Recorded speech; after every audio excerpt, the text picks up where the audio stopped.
네, 오늘 대선 후보들 수도권에서 표심몰이 주력하고 있습니다. 이재명 후보는 경기 대학생 간담회, 그리고 김문수 후보는 삼성 평택 캠퍼스를 방문했는데요.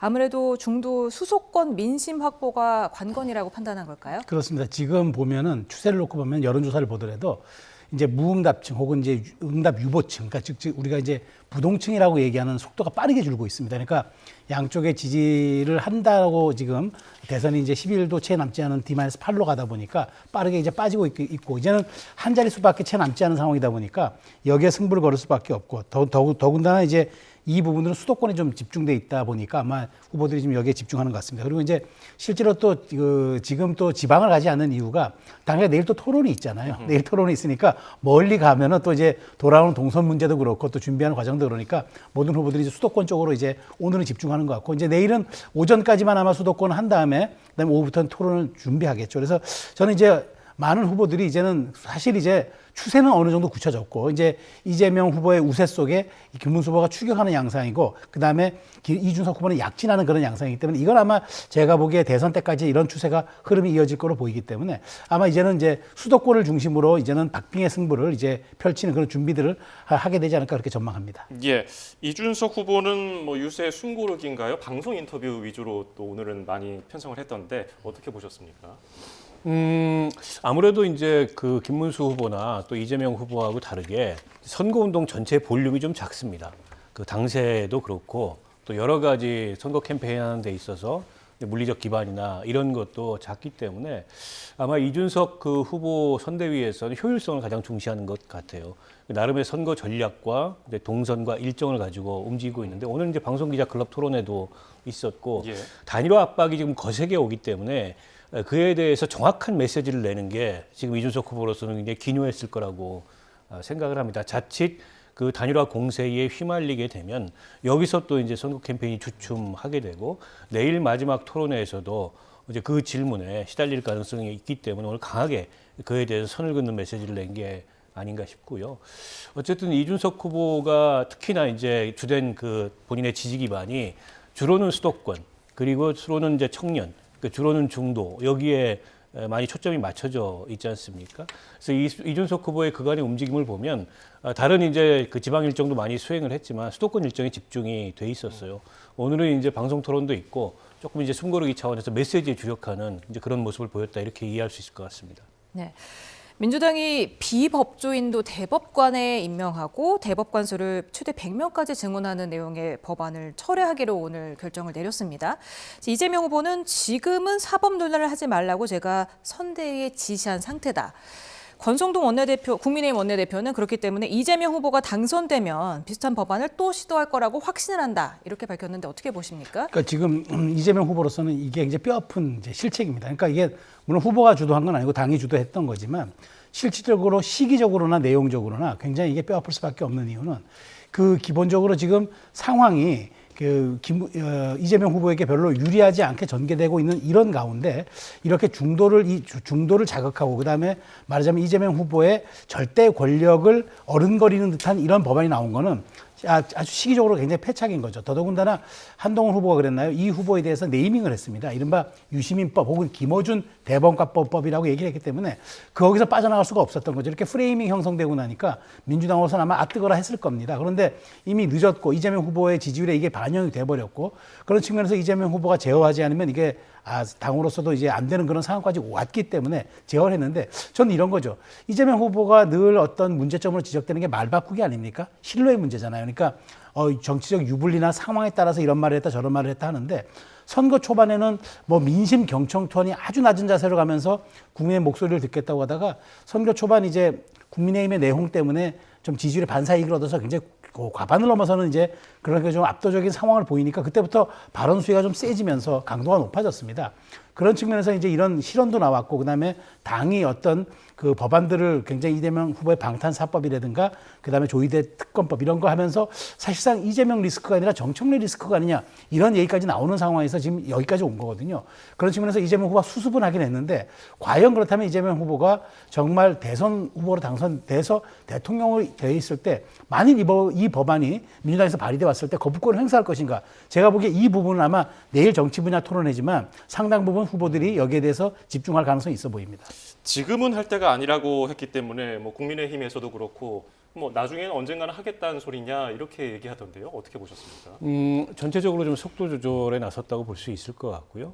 그리고 좀 거친 내용들에 대해서는 좀 일단 중지를 시켜놨고 추후에도 좀 다듬게 되지 않을까 싶습니다. 이 논란이 커진 이유가 그 사법개혁의 필요성에 대해서 뭐 국민적 공감대 완전히 있다고 봅니다. 다만 이렇게 대법관을 비법조인에게까지 허용하고 대법관 숫자를 뭐 100명까지 늘리자. 근데 이런 법안이 공교롭게도 이재명 대표에 대한 파기환송 판결이 난 직후부터 진행이 된 거여서 이건 결국에는 이제 사법부 길들이기 혹은 사법부 장악 이런 의도를 가진 거 아니냐라는 역공의 빌미를 저는 줬다고 봐요. 최근에 이제 이재명 후보의 지지율이 약간은 답보 상태에 놓여 있고 이제 상대 후보에게 추격을 허용하는 듯한 모습을 보이고 있지 않습니까? 여러 가지 요인들이 있을 텐데 그 요인의 하나로 일종의 이제 권력 독점, 입법부에 이어서 사법부까지 이렇게 보면 이제 장악하는 거 아니냐라는 것에 대한 경계심과 우려가 작용하고 있다. 이런 자체적인 진단이 나온 것 같아요. 그래서 좀 이렇게 무리하고 거친 법안에 대해서는 일단 중단을 시킨 것 같고 아마 집권을 만약 민주당이나 이재명 후보가 한다 그래도 지금 그 제출됐던 그런 법안이 그대로 추진될 가능성은 제가 보기에는 없다고 생각합니다. 근데 그런 사례가 많이 없기 때문에 그건 자칫 이제 굉장히 큰 논란의 대상이 될 수 있거든요. 그래서 일부 의원들이 이제 아이디어 차원에서 냈던 이제 법안들이 좀 크게 부각이 되고 이게 논란의 대상이 됨으로써 그런 논란의 소지를 없애자, 아예 차단하자 이런 차원에서 법안을 철회한 게 아닌가 싶습니다. 네. 오늘 또 전국 법관 대표 회의도 진행되지 않았습니까? 물론 뭐 대선 이후로 속개하기로 했지만 어쨌든 이를 좀 자극하지 않기 위한 그런 의도도 있었을까요? 그렇죠. 지금 아마 제가 보기에 법관 대표회의가 무슨 뭐 민주당의 법안 발의와 직접적 연관이 있냐, 그건 인과관계성이 없겠죠. 다만 지금 이런 부분들이 있을 겁니다. 그러니까 이재명 후보가 대법원 판결 이후에 민주당이 그렇게 공세를 펼치는 데 대해서 사실상 사법부 입장에서는 정치권이 우리를 흔들지 마라 이렇게 원칙적인 입장만 내면 되는데 이 판결이 영향을 끼쳤느냐 안 끼쳤느냐 이렇게 이번에 판단을 해버리면은 이거는 사실 선거에 영향을 끼치는 겁니다. 그렇다면은 사실상 어찌 보면 법관회의에서 그런 의결이 나왔다. 그러니까 선거에 그러니까 이제 특정인에 대한 영향을 끼치는 판결을 했던 것들이 우리의 회의를 촉발시켰다고 얘기를 할 경우에는 이 부분 선거에 영향을 당연히 끼치는 거죠. 그래서 저는 많은 이제 법관들이 절반 정도가 여기에 부당성을 제기하면서 안 하겠다 한 것은 저는 잘했다고 보는데 결국 저는 이거는 이제 대선 이후로 넘어가는 과정입니다만은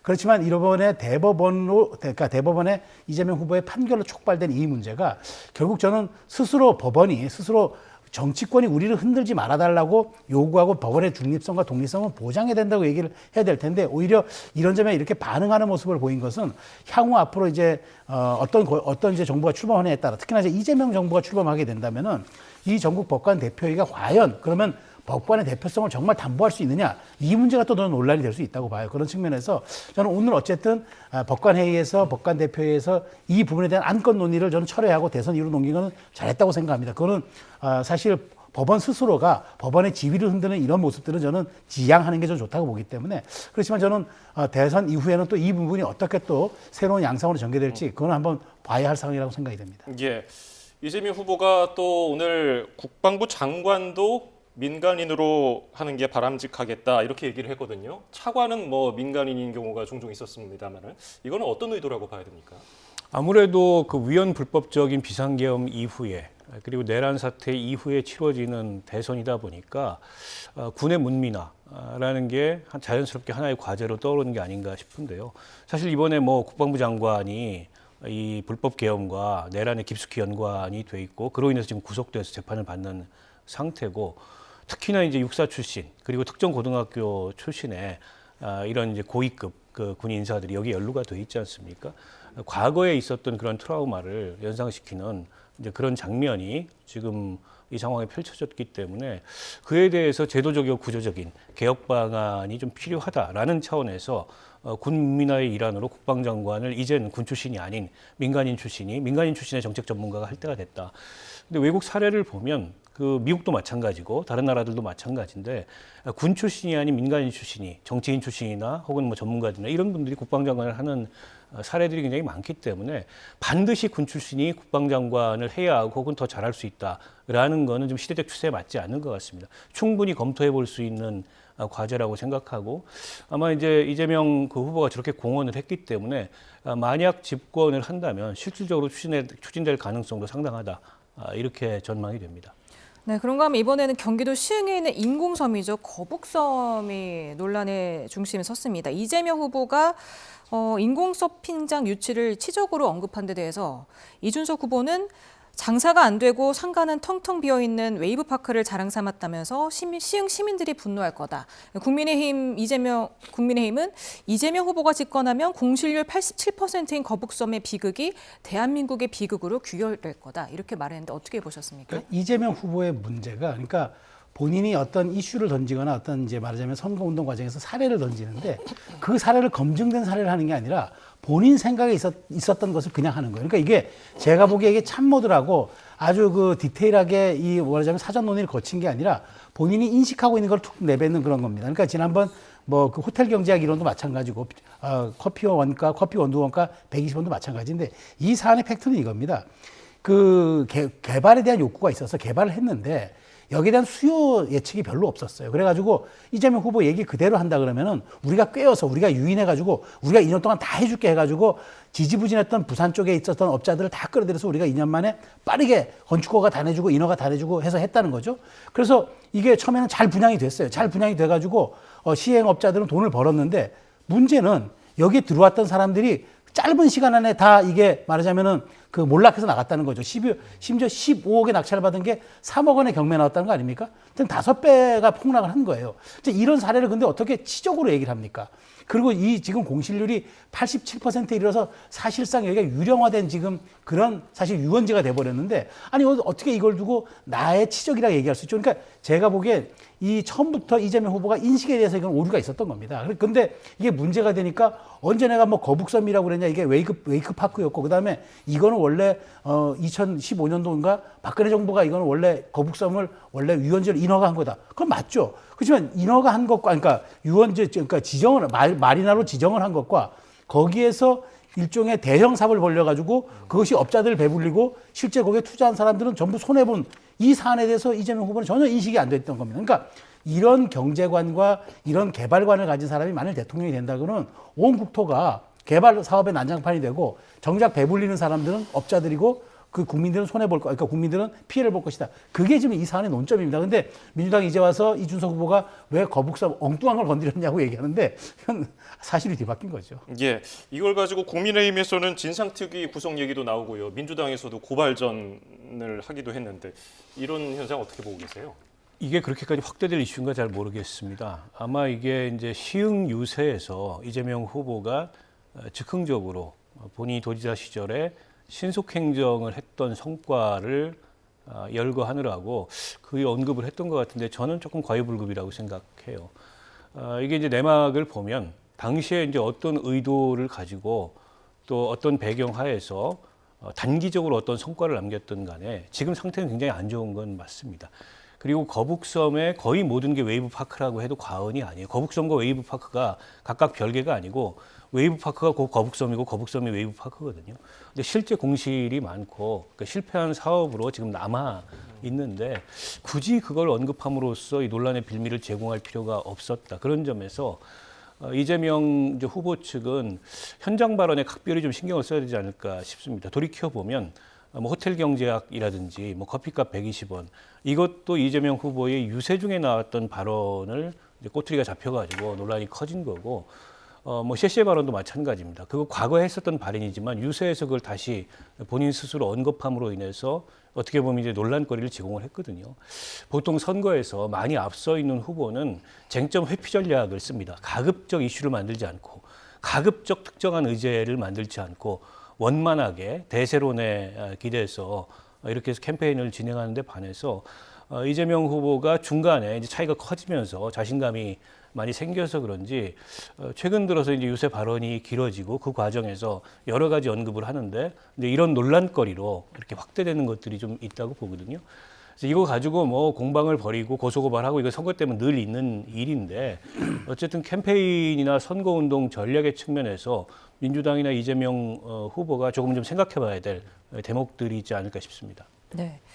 이준석 후보는 내일 그 3차 TV 토론회에서 이재명 후보가 지금까지 거북선부터 시작해서 여러 가지 자폭성 발언을 했는데 도대체 왜 그러는지 조금 더 심도 있게 물어보겠다고 예고를 했습니다.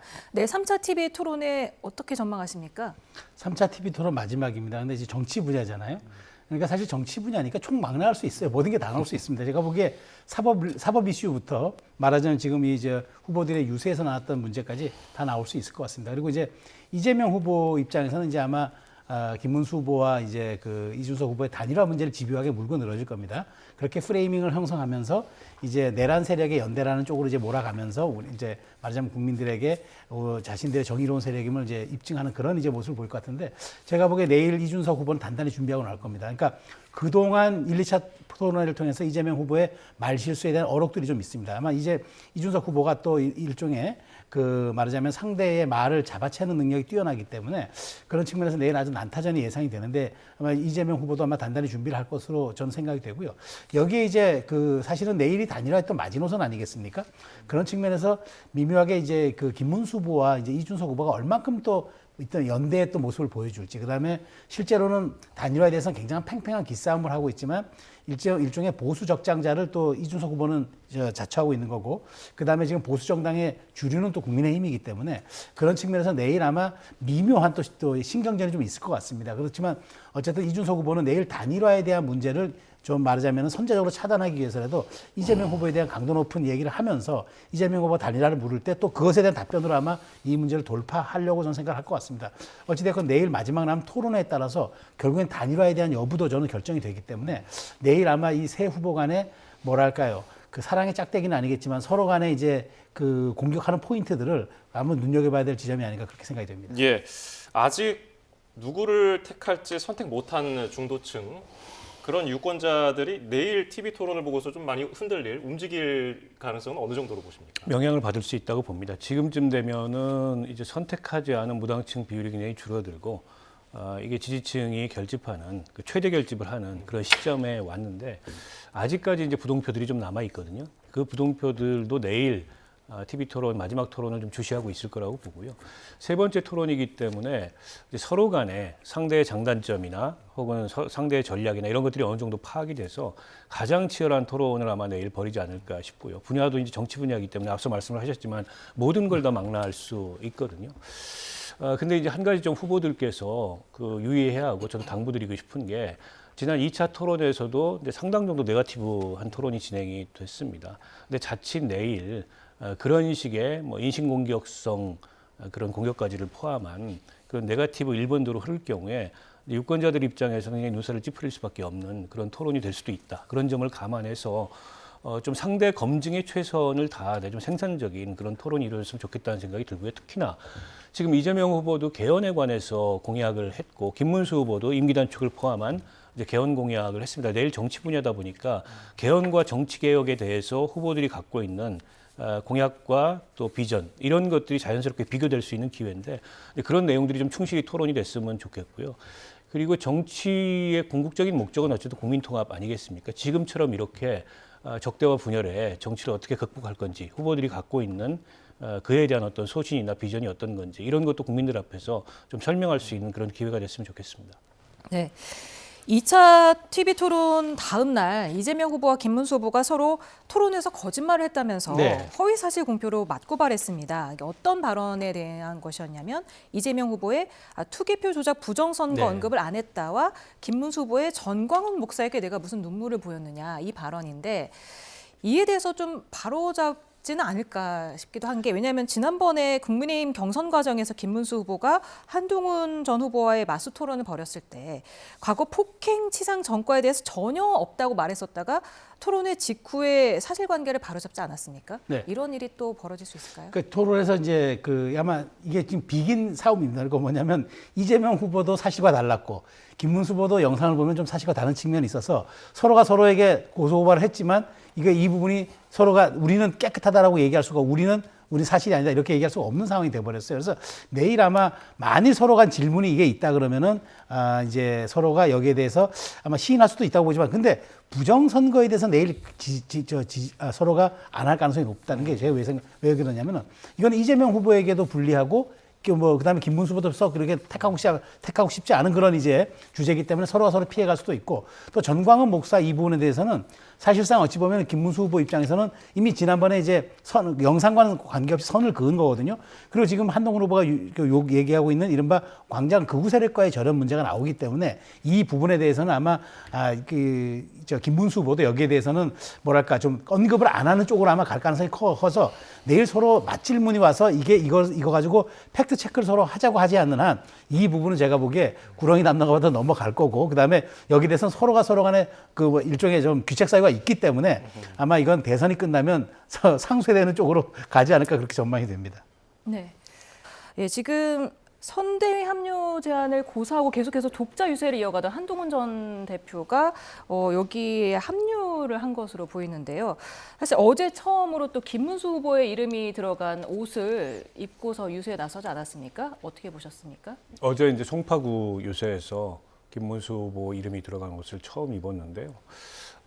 이제 좀 거리를 조금씩 좁혀가는 게 아닌가 싶습니다. 그동안에 이제 한동훈 후보는 계엄 탄핵에 대해서 입장을 분명히 하고 또 윤석열, 김건희 부부하고 절연하고 부정선거론을 포함한 이런 극우적인 모습과 단절할 것을 요구를 해왔는데 한동훈 그 전 대표가 얘기했던 것만큼 김문수 후보가 충분히 그런 그 요구 사항들을 받아들이진 않았지만 어느 정도 근접해가고 있다 이런 판단이 든 것 같아요. 그래서 그동안 이제 나홀로 선거운동을 하다가 오늘 처음 저렇게 조우하는 모습을 보였는데 아직 이제 선거가 일주일 남았단 말이죠. 일주일 남은 기간 동안에는 이제 한동훈 후보가 밀착해서 이제 합동 그 유세를 하는 모습을 보일 가능성이 높다. 저는 사실 개인적으로 예상하기에는 선거 마지막 유세 정도에서 결합을 하지 않겠나. 조금 더 이제 극적인 장면을 연출하기 위해서 그렇게 예상을 했었는데 아마 당 안팎의 요구가 굉장히 많았던 게 아닌가 싶습니다. 지금 이제 추격세가 어느 정도 형성이 됐기 때문에 이런 추격의 모멘텀을 놓치지 말고 한동훈 대표가 전면에 등장함으로써 특히 이제 중도층이라든지 청년층이라든지 이민심에 조금 더 접근을 하자 이런 당 안팎의 요구를 아마 수용해서 오늘 그 서울 유세에서부터 등장을 한 게 아닌가 싶습니다. 예.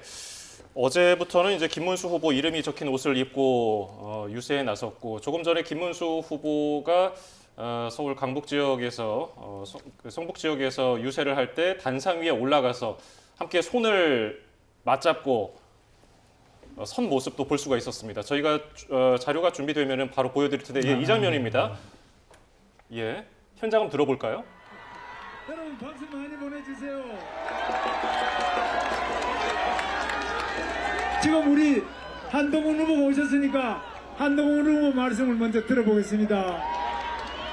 예, 이렇게 한동훈 전 안녕하십니까? 대표가 직접 단상에 올라와서 김문수 후보의 소개를 받고 손을 맞잡고 뭐 이런 모습을 보였는데 내부 결집이 어느 정도 이루어졌다고 봐야 됩니까? 그렇죠. 이제는 이제 그 사실상 뭐 옷을 입었니 안 입었니 그다음에 이제 뭐 이름이 적힌 옷을 입었니 안 입었니가 또 이제 뭐 구호를 외쳤니 안 외쳤니 이런 제 얘기는 이제 사라지는 그런 상황이 돼버렸고요. 예. 지금 박 의원님 말씀하신 대로 중도서구력과 일종의 중수청, 중도수도권 청년의 영향력과 좀 그다음에 그 확장력이 있는 이제 한동훈 후보가 지금 나온 것은 굉장히 시의적절하다고 좀 보여지는 게 왜냐하면 선거라는 것은 기본적으로 흐름의 싸움이고 기세의 싸움인데 지금 김문수 후보가 추격세를 강하게 보이고 그다음에 지금 흐름을 좀 타고 있는 이런 상황에서 한동훈 후보가 여기에 참여함으로써 굉장히 저는 그것은 이제 천군만마와 같은 힘을 얻을 것 같고 왜냐하면 더더군다나 지금 홍준표 전 시장이 하와이에서 SNS 저격을 하는 이런 상황에서 한동훈 후보 정도까지 지금 이렇게 또 투트랙으로 한다 그러면은 사실상 이게 물론 선거 저도 종반에는 어떤 식으로든 합류가 될 거로 봤습니다만 지금 D-8 상황에서 한다는 거는 지금 마지막 승부처에서 수도권에서 한번 승기를 한번 잡아보자 이런 생각 같습니다. 그런 측면에서 한동훈 전 대표가 흔쾌히 아마 여기에 대해서 얘기를 한 것 같은데 어쨌든 지금 중수청을 기반으로 하는 한동훈 전 대표의 합류는 상당 부분 김문수 후보의 힘이 될 것이면서 또 단일화 국면에서도 이 부분들은 상당히 좀 국민의힘의 레버리지 협상력 제고로 조금 상승될 것 같습니다. 네, 한동훈 후보의 유세 지원이 김문수 후보의 지지율에 얼마나 영향을 미칠 것으로 보십니까? 그 이미 어느 정도는 좀 반영되기 시작했을 거라고 봅니다. 한동훈 후보 지지층하고 또 김문수 후보를 경선 과정에서 지지했던 지지층하고 차이가 좀 있거든요. 근데 이제 후보 못지않은 차점자로서의 그런 이제 이 관중들을 모으는 이런 모습을 보였지 않습니까? 한동훈 후보가. 거기에 이제 모인 그 대중들이 100%다 김문수 후보를 흔쾌히 지지하지 않는다 하더라도 한동훈 후보가 어쨌든 우리가 이기기 위해서 지금 이제 나도 팔 걷어붙이고 나섰다 이런 메시지를 전달함으로 인해서 한동훈을 봐서라도 이제 김문수 후보에게 투표하겠다 이런 여론이 일정하게는 생겼거든요. 그래서 이게 좀 얼마나 가속화될 건가, 그게 이제 국민의힘의 외연을 어느 정도 확장할 건가, 이걸 남은 일주일 기간 동안에 지켜봐야 되는데 아마 이제 국민의힘이나 김문수 후보 입장에서는 여전히 아쉬움이 좀 남을 거예요. 특히 이제 하와이에 있는 홍준표 시장 같은 경우에는 메시지가 좀 오락가락하잖아요. 그 김문수 후보를 지지한다고 했다가 어제 낸 메시지는 뭐 이준석 후보를 지지하는 걸로도 보였고, 특히 이제 홍준표 시장 같은 경우에 전통적 보수 지지층이나 대구 경북 이런 무당층이나 이런 쪽에 미치는 영향이 굉장히 큰데 그런 것도 좀 아쉬울 거고, 그리고 한덕수 후보 이제 단일화 과정에서 깨지긴 했습니다만 한덕수 전 총리의 지원도 좀 아쉬울 거고, 그리고 이제 대선 이 선거 캠페인에 전혀 등장하지 않았지만 이를테면 중수청, 중도 수도권 청년층의 영향력이 있는 유승민 전 의원이나 이런 분들이 좀 나서줬으면 하는 바람을 일정하게 갖고 있지 않을까 싶습니다. 예, 국민의힘에서는 이게 단일화 조건을 개혁신당에 얘기하시라 이렇게 제안하기도 했는데 이 단일화가 그러면은 어느 정도 가능성이 크다고 봅니까? 저는 이제 시간이 지날수록 단일화의 가능성이 점점 더 낮아지는 거죠. 사실상 데드라인은 수요일로 봐야 됩니다. 왜냐하면 사전 투표하고 지금 본 투표가 지난번 대선을 기준으로 했을 때는 39%, 49%, 40% 거의 비슷했습니다. 그런데 만일 그 이후에 단일화 한다는 거는 그 전에 표는 다 사표가 되기 때문에 실질적으로 그건 의미가 없는 거죠. 그래서 어차피 이제 이틀 정도 남았다 보여지는데 지금 마지막 기싸움입니다. 그런데 단일화 조건 제시해달라고 김용태 위원장이 지금 공을 넘긴 거는 전권을 다 줄 테니까 일단 이 후보가 결정해라고 공을 넘긴 셈인데, 이 후보는 거기에 대해서 이제 뭐 정략적, 당략적으로는 이제 안 한다 이런 취지잖아요. 그런 측면에서 저는 이런 생각이 듭니다. 국민의힘 입장에서도 단일화 가능성이 지금 점점 낮아지고는 있지만 그럼에도 불구하고 단일화 얘기를 계속 할 수밖에 없는 거는 그 어떤 말하자면 집요함과 그다음에 그런 열정을 보여줌으로써 지지층들이 더 관심을 갖고 그다음에 위기감을 갖고 더 이제 여기에 결집하는 그런 것들도 있고, 또 하나는 마지막까지 이제 이준석 후보에게 일종의 말하자면 이제 책임을 좀 전가하는, 그러니까 우리 이렇게까지 다 했는데 왜 좀 이 후보는 응답을 안 하느냐, 그렇게 이제 전통적인 주류 보수층으로부터 그런 좀 명분을 얻겠다 이런 생각이 있는 것 같고요. 이준석 후보 입장에서는 제가 보기에 아직 결정은 내리지 않은 것 같습니다.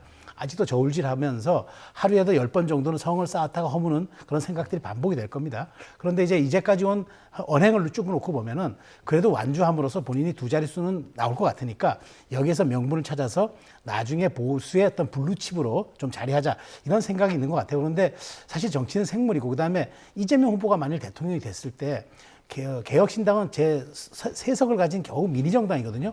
과연 이 정당의 대표로서 얼만큼 절대 권력을 가진 이재명 후보의 전국을 돌파할 수 있을까? 이런 현실적인 고민도 아마 할 겁니다. 그런 측면에만 마지막 고민에서 나타나는 이준석 후보의 결단이 되겠는데, 이제는 정말 이준석 후보가 할 수 있다면 단일화에 대해서는 정말 우리가 얘기하는 어떤 건곤일척의 결단, 이것 이외에는 이제 뭐 경선이니 여론조사니 이런 것들은 별로 의미 없는 상황이 됐고, 마지막 후보는 이제 마지막 사안은 이준석 후보가 얼만큼 명분을 가진 결단을 할 수 있을까? 저는 그게 관전 포인트라고 생각합니다. 네.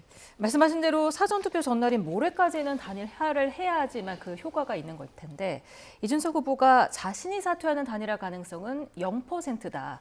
그리고 그렇게까지 이재명 후보를 막는 게 중요하다는 진정성을 보이려면 김문수 후보가 사퇴하면 된다.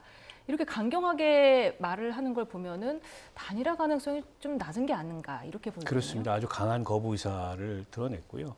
오늘 김용태 국민의힘 비대위원장이 한 얘기는 어쨌든 상대에게 공을 완전히 넘겨서 명분을 축적하겠다 이런 의도로 보이는데, 이제 이준석 후보 측도 그런 의도를 알고 있기 때문에 그에 대해서 강한 거부 의사를 표현한 게 아닌가 싶습니다. 사실상 단일화는 점점 더 멀어지고 있다고 보고요. 단일화가 이루어지려면 이제 이준석 후보의 지지율이 정체되거나 지지율이 떨어지거나 이런 그 현상이 나타나야 되는데 지금 지지율이 오르고 있거든요.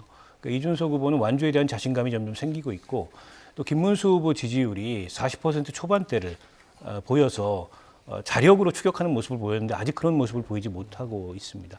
이 상황에서 단일화를 해도 이길 가능성이 불분명한 데다가 그로 인한 어떤 명분 실리, 이걸 다 그 종합해서 비교해 보더라도 이준석 후보는 완주함으로써 선거 이후에 보수 재편에 주축이 되겠다. 여기에 더 큰 이제 우선순위를 부여할 가능성이 좀 높다고 보고요. 무엇보다 정치적 시간표랄까요? 이제 개혁신당과 이준석 후보가 갖고 있는 시간표와 김문수 후보와 국민의힘이 갖고 있는 시간표가 많이 다릅니다. 이준석 후보는 첫 대선 출마인데다가 아직 굉장히 젊고 작은 정당이지만 어쨌든 특색이 있는 그런 정당의 후보로서 향후에 10년, 20년 자기 정치 시간표를 가지고 이번 대선에 임하고 있을 텐데 김문수 후보나 이제 국민의힘은 그렇지 않거든요. 그 불일치라는 게 생각처럼 그렇게 간단치가 않습니다. 때문에 목표가 다를 수밖에 없고 그런 공학적인 단일화에 섣불리 응했을 경우에 이준석 후보로서는 본인이 스스로 제시했던 가치, 뭐 본인의 정치적 미래 이런 거를 오히려 갉아먹는 그런 결과를 초래할 수 있기 때문에 조심스러울 수밖에 없다고 봅니다.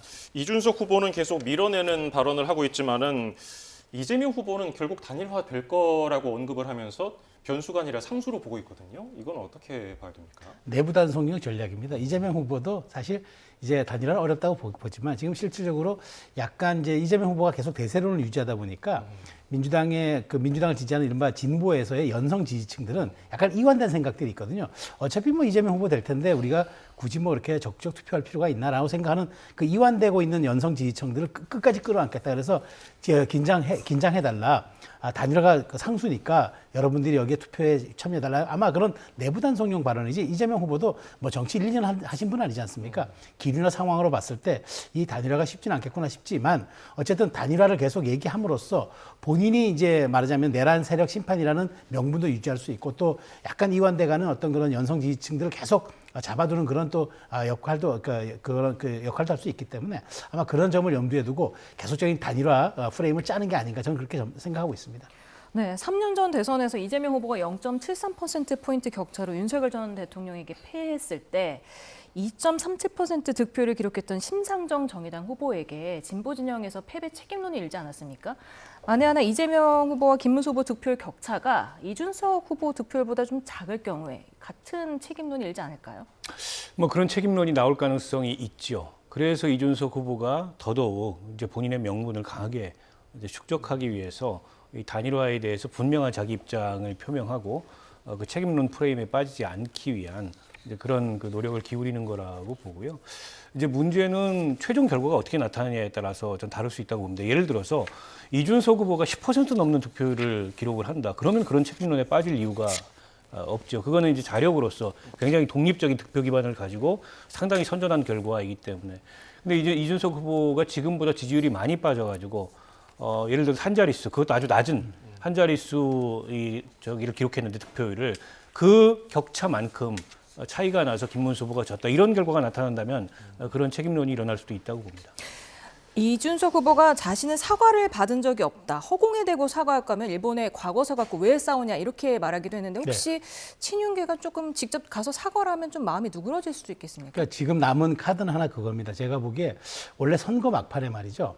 그 유력 후보들, 그러니까 경쟁 후보들끼리는 이제 어떤 일이 있냐면 각자의 캠프에 있는 이제 측근 인사들이 이성호퇴 선언을 많이 했습니다. 우리가 민우 후보가 당선됐을 경우에 공직을 맡거나 뭐 참여하지 않겠다 해서 이분은 우리의 진정성 믿어달라 하는데 저는 지금 마지막 남은 카드는 그걸 같습니다. 지금 한동훈 후보도 요구하고 있고 그 친윤들에 대한 책임을 정확히 묻고 여기에 대해서 이른바 당직 배제라든가 이런 걸 통해 가지고 뭔가 진정성을 더 보여줘야 하지 않느냐. 이거는 이제 김문수 후보가 외연 확정도 있겠지만 이준석 후보를 향한 마지막 구애가 될 수 있기 때문에 이 부분을 김문수 후보가 또 얼만큼 수용해내고 극적으로 또 내일이든 모레든 보여줄 수 있는가가 마지막 관전 포인트가 아닌가 생각이 듭니다. 예, 오늘 말씀 여기서 줄이죠. 최수영 정치평론가 박원석 전 국회의원이었습니다. 두 분 감사합니다. 감사합니다.